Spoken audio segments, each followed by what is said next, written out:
Halo anak-anak semua, ketemu lagi dengan Lause Rustam. Hari ini Lause Rustam akan cerita. Tapi sebelum cerita, kita sama-sama persiapkan diri, kita mau berdoa dulu ya. Anak-anak, tutup mata, kita mau berdoa. Tuhan, terima kasih Tuhan, pada hari ini kami boleh sekali lagi datang ke rumah Tuhan. Kami boleh beribadah, kami boleh mendengarkan firman Tuhan. Terima kasih Tuhan, sebab Tuhan mau menyatakan firman-Mu kepada kami. Berkati Lause Rustam yang akan bercerita, berkati kami semua yang akan mendengar. Biar Tuhan boleh berikan bijaksana, berikan kami kemampuan untuk mengerti apa yang Tuhan inginkan. Berkati kami semua, di dalam Kristus kami berdoa. Amin. Lause Rustam akan cerita hari ini, kisah firman Tuhan diambil dari Kisah Rasul pasal 2, ayat 1 sampai 40. Kisah Rasul 2 ayat 1 sampai 40. Nah, anak-anak boleh sambil dengarin, boleh juga sambil lihat firman Tuhan ya. Satu kali waktu Yesus sudah naik ke atas sorga, kemudian murid-murid Yesus bilang, kamu nantikan Roh Kudus turun. Dan murid-murid tungguin kapan Roh Kudus turun. Mereka berkumpul di dalam satu rumah di Yerusalem, di lantai atas. Nah, waktu mereka berkumpul lama-lama tungguin sehari, 2 hari, 3 hari, sampai 5 hari, 6 hari, 7 hari, 8 hari. Hari keberapa? Hari ke-10. Mereka lagi berkumpul bersama, berdoa bersama. Tiba-tiba mereka dengar satu suara. Kenceng banget. Suara apa itu? Suaranya yang gede banget, suara angin. Angin besar, langsung angin itu masuk ke rumah itu dan menimbulkan suara yang besar sekali. Terus murid-murid lihat, loh, kok di kepalanya mereka masing-masing ada seperti api, lidah api. Api itu kalau di kompor tuh ada yang begini ya. Nah, itu namanya lidah api. Jadi mereka lihat masing-masing di kepalanya Petrus ada, Yakobus ada, Yohanes ada, yang lain ada. Soalnya murid-murid banyak, kira-kira mungkin 70 orang. Satu tempat itu semuanya dipenuhi dengan lidah api. Nah, itu tandanya apa? Tandanya Roh Kudus sudah datang. Jadi Roh Kudus datang, murid-murid dipenuhi dengan Roh Kudus, dan murid-murid mereka punya keberanian. Mereka langsung selesai, mereka turun keluar rumah. Hari itu di Yerusalem, itu berkumpul banyak sekali orang-orang dari berbagai bangsa, terutama orang Yahudi yang dari luar negeri, karena hari itu adalah hari Pentakostanya orang Yahudi. Pentakostanya orang Yahudi itu hari perayaan 7 minggu panen, juga termasuk hari perayaan turunnya hukum Taurat. Maka mereka semua berkumpul, itu salah satu perayaan penting buat orang Israel. Mereka berkumpul, ada yang dari luar negeri, ada yang dari Iran, Irak, dari termasuk semuanya, dari Italia, dari India, dari Ethiopia, sampai ke Mesir, Arab, semuanya datang. Mereka yang agamanya Yahudi, mereka datang. Mereka yang bukan orang Yahudi, tapi punya agama Yahudi, mereka juga datang. Jadi berkumpul semua di Yerusalem. Mereka dengar suara, apa itu suaranya? Suaranya apa? Maka mereka yang di jalan, mereka datang lihat. Dari mana asalnya? Yang di rumah keluar, dari mana asalnya? Akhirnya berkumpul orang, 5 orang, 10 orang, 50 orang, 100 orang, 500 orang. Banyak sekali semua lama-lama berkumpul. Waktu berkumpul, murid-murid Yesus, Petrus dan murid-murid yang lain turun keluar dari rumah itu. Dan mereka langsung menceritakan tentang perbuatan Allah yang besar. Mereka menceritakan tentang Yesus adalah Mesias. Yesus yang mati di kayu salib. Yesus yang menebus dosa. Tapi mereka heran sebab mereka nggak pernah lihat murid-murid bersaksi. Mereka nggak pernah lihat murid-murid cerita. Sejak Yesus ditangkap, Yesus diadili, dipaku di atas kayu salib, murid-murid masih takut. Murid-murid nggak berani terang-terangan nyatakan diri karena mereka takut ditangkap. Karena Yesus dianggap orang penyesat, Yesus dianggap nabi palsu, Yesus dianggap sebagai yang meniadakan hukum Taurat. Semua mereka takut. Tapi hari itu, setelah Roh Kudus datang, murid-murid dengan berani membuktikan dari kitab suci kalau Yesus itu Mesias. Mereka heran dari mana mereka bisa dapat keberanian. Dari mana mereka bisa dapat ilmunya itu? Mereka kan rata-rata orang biasa, rata-rata orang dari Galilea. Mereka ada yang nelayan biasa. Mereka itu pemungut cukai. Mereka itu banyak yang bukan orang pelajar. Bagaimana mereka bisa menyaksikan Tuhan? Mereka bisa bicara dengan begitu lancar. Lebih heran lagi, Tuhan kasih Roh Kudusnya untuk mereka bicara dengan bahasa-bahasa asing, bahasa-bahasa luar negeri. Jadi mereka yang dari India, dengar Petrus ngomong, kok Petrus ngomong bahasa India? Mereka yang dari Ethiopia datang, loh kok si Yakobus ngomongnya bahasa India? Mereka semua dengar para rasul yang menyaksikan Tuhan bicara dengan bahasanya mereka masing-masing.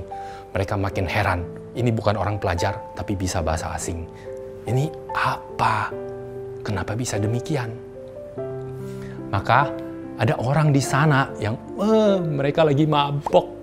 Dia mabok, jadi bicaranya ngawur. Mungkin dia pernah dengar bahasa-bahasa lain, dia asal ngomong. Enggak loh, tapi kita bisa ngerti. Petrus yang tahu itu, akhirnya Petrus bicara. Dia langsung naik ke atas. Mungkin ada satu tempat yang tinggi, dia ngomong langsung. Hai orang Israel, mereka nggak mabok.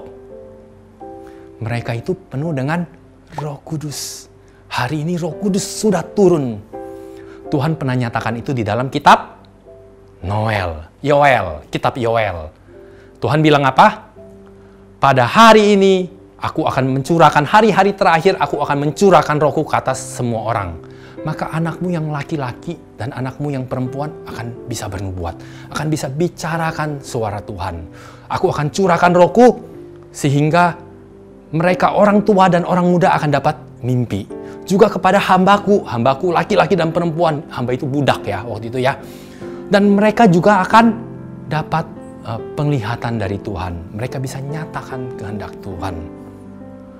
Roh Tuhan nggak diberikan ke nabi-nabi lagi. Roh Tuhan nggak diberikan kepada raja-raja atau imam-imam. Roh Tuhan diberikan kepada orang biasa. Hah? Orang Yahudi yang waktu itu dengar? Oh gitu ya. Jadi Roh Tuhan diberikan kepada orang-orang biasa. Petrus, Yohanes, Yakobus, yang lain itu semua orang biasa. Mereka bukan orang pelajar. Hari itu Tuhan kasih rohnya kepada mereka. Sehingga mereka dengan berani bisa saksikan kuasa Tuhan. Mereka bisa menyaksikan Tuhan. Habis itu Petrus bilang ke mereka, sekarang kamu perhatikan. Yesus yang kamu salibkan, yang kamu kasih ke orang-orang, diserahkan kepada bangsa asing supaya dihukum mati. Yang disalibkan itu adalah Tuhan dan Juru Selamat. Dia adalah Mesias. Kami dan kamu sendiri udah tahu bagaimana Yesus bikin banyak sekali tanda-tanda dan mujizat. Kami itu saksinya. Dan waktu Yesus mati, disalibkan di kayu salib, itu dia serahkan nyawanya. Itu sebagai apa? Sebagai penebusan atas dosa-dosa kita. Sebagai penebusan atas segala kesalahan kita. Tuhan pakai itu. Menurut kamu dia disalib, tapi Tuhan mau pakai itu sebagai penebusan. Dan setelah itu, Tuhan gak tinggal diam. Matinya Yesus sebagai manusia, Tuhan bangkitkan dia. Sehingga pada hari yang ketiga Tuhan Yesus bangkit. Waktu Tuhan Yesus bangkit, dia nampakkan diri kepada kami. Dia kasih tahu kita bagaimana dia lambungnya. Dia kasih lihat kita tangannya. Tuhan Yesus nampakin kepada kami banyak, dia ngajarin kita. Membuktikan bahwa dia adalah Mesias. Bagaimana harus digenapi setiap nubuatan tentang Mesias. Dia makan bersama-sama kami. Kami makan bersama-sama dengan dia. Kami adalah saksinya. Nah, setelah itu, dia itu adalah Mesias. Setelah itu, orang Yahudi di sana semua dengar. Hah? Itu Yesus adalah Mesias. Maka dia sangat menyesal. Yesus Mesias udah kita bunuh. Yesus Mesias udah kita salibkan. Terus kami harus apa? Kami harus apa? Orang Israel, ya, itu semua menantikan Mesias. Mereka nggak pernah nyangka Yesus yang mati di salib itu adalah Mesias. Mereka tuh nantikan kapan Mesias lahir. Abraham waktu dikasih tahu dari keturunanmu akan datang seorang yang akan jadi juru selamat yang akan membebaskan bangsa Israel. Dia nggak tahu bahwa itu kapan. Semuanya nggak tahu. Akhirnya semua nabi-nabi semua bicara tentang Mesias mau datang, Mesias, nggak ada satupun yang datang. Yohanes Pembaptis itu yang satu-satunya dia nyaksikan Yesus datang, Mesias datang. Maka Tuhan Yesus bilang dia itu adalah nabi yang terbesar dari yang segala yang ada. Sebab semuanya cuma janji-janji doang. Semuanya cuma dijanjikan akan lihat. Tapi yang bisa lihat cuma Yohanes Pembaptis. Waktu gembala dengar berita dari malaikat, hari ini telah lahir bagimu Kristus. Kristus itu artinya Mesias. Hal ini telah lahir bagimu Mesias di kota Daud. Dan inilah tandanya kamu akan jumpai seorang bayi di palungan dengan lampin. Itu gembala itu senangnya minta ampun. Sebab Mesias udah lahir. Mereka nggak nyangka aku siapa dikasih lihat Mesias. Aku siapa? Waktu Simeon, dia lihat Mesias lahir. Waktu Yesus disunat pada hari ke-8, terus Simeon bilang, Tuhan kalau mau ambil nyawaku sekarang ambil. Aku udah siap. Sebab aku udah ngelihat keselamatan yang dari Tuhan. Mesias sudah datang. Begitu juga dengan Hana. Hana waktu dia lihat, dia sangat bersuka cita dan dia beritakan kepada orang-orang. Mesias itu ditunggu-tunggu sama orang. Jadi waktu Petrus bilang, Mesias kamu salibkan, mereka sedihnya minta ampun. Kami mesti apa sekarang? Petrus keluar satu kalimat.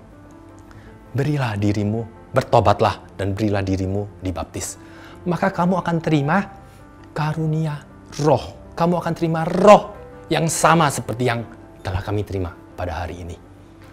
Wah, Tuhan sangat bermurah hati. Roh Kudus diberikan, roh Tuhan diberikan nggak lagi ke raja-raja, nggak lagi ke nabi, nggak lagi ke zaman dulu kalau orang mau tahu kehendak Tuhan, zaman dulu ya, itu mereka harus datang ke nabi. Musa, kami butuh air, kami butuh makan, bagaimana? Musa tanya ke Tuhan. Tuhan bilang, suruh mereka nantikan. Pada pagi-pagi aku akan turunkan mana. Sore-sore kasih burung puyuh. Nah itu caranya. Jadi mereka akan tanya ke Musa, Musa tanya ke Tuhan. Tuhan akan jawab langsung ke orang? Enggak, Tuhan jawabnya ke Musa. Musa datang lagi ke mereka, kasih tahu. Jadi hari itu, zaman itu kalau mau tahu apa-apa harus lewat nabi. Begitu juga lewat, kadang-kadang nggak ada nabi, lewat siapa? Lewat imam. Imam, bagaimana caranya? Imam itu dikasih sama Tuhan satu baju efod namanya. Mereka bisa bikin, kasih tanda. Ya apa enggak. Jadi kalau kamu mau tanya sama Tuhan, boleh nggak ya saya ke sana ya? Maka panggil imam. Tanya ke imam. Nanti Tuhan akan nyatakan kehendaknya. Nah zaman dulu seperti itu. Banyak hal yang zaman dulu mau ada apa-apa harus lewat nabi, harus lewat imam. Kadang-kadang lewat raja. Dan roh Tuhan cuma datang sebentar doang. Habis itu nggak ada lagi. Tapi sekarang setelah Roh Kudus turun, Tuhan bilang nggak pakai imam, nggak pakai raja, nggak pakai nabi. Aku sendiri yang akan turun ke dalam hati kalian masing-masing. Aku akan netap di kalian. Petrus bilang apa? Bertobatlah, berilah dirimu dibaptis. Dan kamu akan menerima Roh Kudus sama yang seperti kami terima. Jadi, sekali kita percaya kepada Tuhan, ada Roh Tuhan yang ada di dalam hati kita. Dan Tuhan akan netap di hati. Hari itu, murid-murid bersaksi. Hari itu Petrus berkhotbah. Hari itu 3.000 orang bertobat. Tuhan tambahkan sehingga murid-murid tambah banyak, 3.000 orang bertobat dan menjadi percaya. Nah, cerita Alkitab sampai sini hari ini kita belajar 3 hal. 1, apa? Kalau Roh Kudus kita percaya sama Tuhan, Roh Kudus itu netap di dalam hati kita. Waktu Roh Kudus netap di dalam hati kita, itu bukan sebentar doang, tapi seterusnya. Berarti apa? Berarti ada Tuhan yang mau barengan sama kita. Berarti Tuhan bisa ngerti perasaannya kita. Kita boleh bebas ngomong sama Tuhan. Kita bisa berdoa langsung sama Tuhan. Nggak perlu tanya lagi ke imam. Nggak perlu tanya lagi ke nabi. Kita bisa berdoa langsung kepada Tuhan. Tuhan nyatakan kehendaknya. Kita juga bisa nyatakan ke orang lain kehendaknya Tuhan. Waktu kita baca Alkitab, Tuhan akan bisa berikan kita pencerahan supaya kita ngerti, oh maksudnya Tuhan ini. Sebab apa? Sebab Roh Tuhan udah ada di dalam diri kita. Kita juga bisa menyaksikan Tuhan. Yang kedua, Karena Roh Kudus ada di dalam diri kita. Tuhan bilang apa? Tetapi kamu akan menerima kuasa kalau Roh Kudus turun ke atas kamu. Dan habis itu apa? Kamu akan jadi saksiku. Jadi kalau Roh Kudus ada di dalam diri kita, kita udah percaya ada Roh Kudus di dalam diri kita. Tuhan bilang apa? Aku kasih kamu kuasa. Untuk apa? Untuk jadi saksi.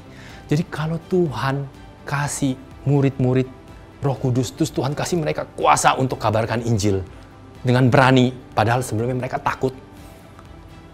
Hari itu Tuhan kasih mereka keberanian, sehingga mereka bisa menyaksikan Tuhan. Roh Kudus tinggal di dalam diri kita, sehingga kita bisa berdoa langsung kepada Tuhan, sehingga kita bisa mengerti kehendak Tuhan. Tapi Roh Kudus juga memberikan kita kemampuan, kuasa, sehingga kita boleh menjadi saksi Tuhan. Sampai sini cerita kita akan tutup, kita akan berdoa. Anak-anak, kita tutup mata, kita berdoa. Tuhan, terima kasih Tuhan, hari ini kami mendengar Tuhan begitu bermurah hati, Tuhan begitu baik sama kami, sehingga kami di zaman ini kami boleh menerima Roh Kudus langsung. Kami boleh bersekutu dengan Tuhan langsung, kami boleh berdoa langsung, kami boleh belajar mengingat apa teguran Tuhan, kami boleh menyaksikan apa yang Tuhan hendak kami kerjakan, apa yang harus kami lakukan. Roh Tuhan diam di dalam diri kita, Roh Tuhan membuat kami mengerti bahwa Tuhan mengerti diri kami sepenuhnya. Terima kasih Tuhan untuk Roh yang tinggal di dalam diri kita.